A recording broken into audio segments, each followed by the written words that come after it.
अमेरिकी राष्ट्रपति Donald Trump ने ईरान के सर्वोच्च नेता हयातुल्लाह अली खामेनी को एक पत्र लिखकर बातचीत की पेशकश की थी, लेकिन साथ युद्ध की धमकी भी दी थी। अब लगता है कि उनकी रणनीति रंग ला रही है।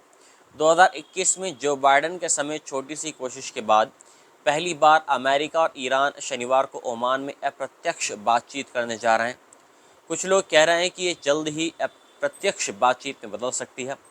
ईरान के विदेश मंत्री सैयद अब्बास अरागची अपनी टीम के साथ ट्रंप के साथ खास दूत स्टीव विटकॉफ से मिलेंगे। अरागची का इस स्तर पर आना बड़ा कदम माना जा रहा है। हालांकि ईरान इसे प्रत्यक्ष बातचीत नहीं कह रहा है।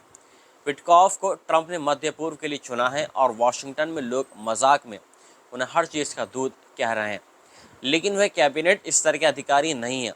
ओमान की भूमिका और बातचीत का माहौल। ओमान एक तटस्थ देश है जो खाड़ी देश में चुपके से कूटनीति करता है और पहले भी पश्चिमी देशों के लिए ऐसी संवेदनशील बातचीत करवा चुका है। ईरान पहले कहता था कि ट्रंप की अधिकतम दबाव नीति के रहते हुए कोई बात नहीं करेगा। ट्रंप सरकार लगभग हर हफ्ते ईरान से जुड़ी कंपनियों पर नए प्रतिबंध लगा रही है, लेकिन ट्रंप ने कहा है कि उन्होंने दबाव बढ़ाने का फैसला अनमने ढंग से लिया है और वे एक ऐसा समझौता चाहते हैं जो उनके नाम से जाना जाए।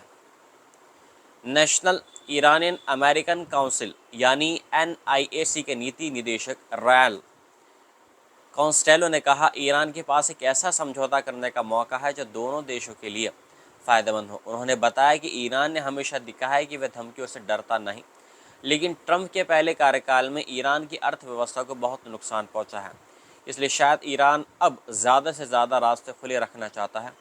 ट्रंप बार बार कहते हैं कि वह बस इतना चाहते हैं कि ईरान कभी परमाणु हथियार ना बनाए, लेकिन उनकी प्रेस सचिव कैरोलिन लेविट ने शुक्रवार को कहा, सभी रास्ते खुले हैं। ट्रंप की बात मान लो वरना बहुत भारी कीमत चुकानी पड़ेगी। ट्रंप सरकार ने साफ कर दिया है कि वह सैन्य कार्रवाई का रास्ता बंद नहीं कर रही है, लेकिन बातचीत को तरजीह दे रहे हैं। जॉर्ज वाशिंगटन यूनिवर्सिटी के ईरान एक्सपर्ट्स सीना आज़ोदी ने कहा, अमेरिका ईरान के परमाणु ठिकानों पर बमबारी कर सकता है, इसमें कोई शक नहीं है, लेकिन वह शतरंज का खेल है। ईरान के पास फिर से सब कुछ बनाने की जानकारी और क्षमता है। शायद इसलिए विटकॉफ ने पहले सत्यापन यानी जांच के उपायों की बात की है, न कि ऐसी मांगें रखी हैं जो ईरान को भड़काए और तनाव बढ़ाएं। अभी ईरान 60% तक यूरेनियम समृद्ध कर रहा है, जो परमाणु हथियार के स्तर से बस थोड़ा कम है। उसका परमाणु कार्यक्रम कई जगहों पर फैला है और सबसे संवेदनशील काम गहरे बंकरों में हो रहा है, जिन्हें नष्ट करना मुश्किल है। ईरान की कुछ बड़ी मांगें होंगी। सबसे पहले वह चाहेगा कि वह उसे अपने तेल निर्यात के लिए विदेश में फंसे पैसे वापस मिलें।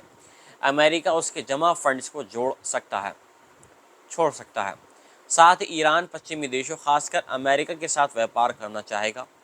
ये ट्रंप के लिए भी आकर्षक है, क्योंकि कभी अमेरिकी प्रतिबंधों की वजह से ईरान का तेल और वित्त क्षेत्र बंद है।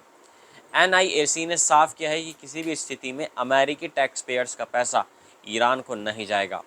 ट्रंप की बातचीत के ऐलान के 3 दिन के बाद अरागची ने वॉशिंगटन पोस्ट में एक लेख लिखा।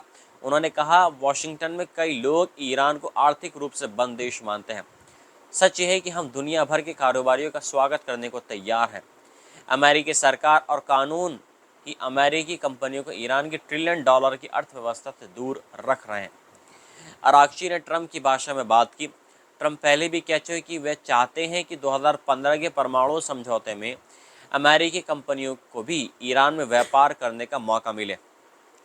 उस समझौते ने ईरान के परमाणु कार्यक्रम पर सख्त पाबंदियां लगाई थी और बदले में उसे तेल निर्यात बढ़ाने की छूट भी दी थी।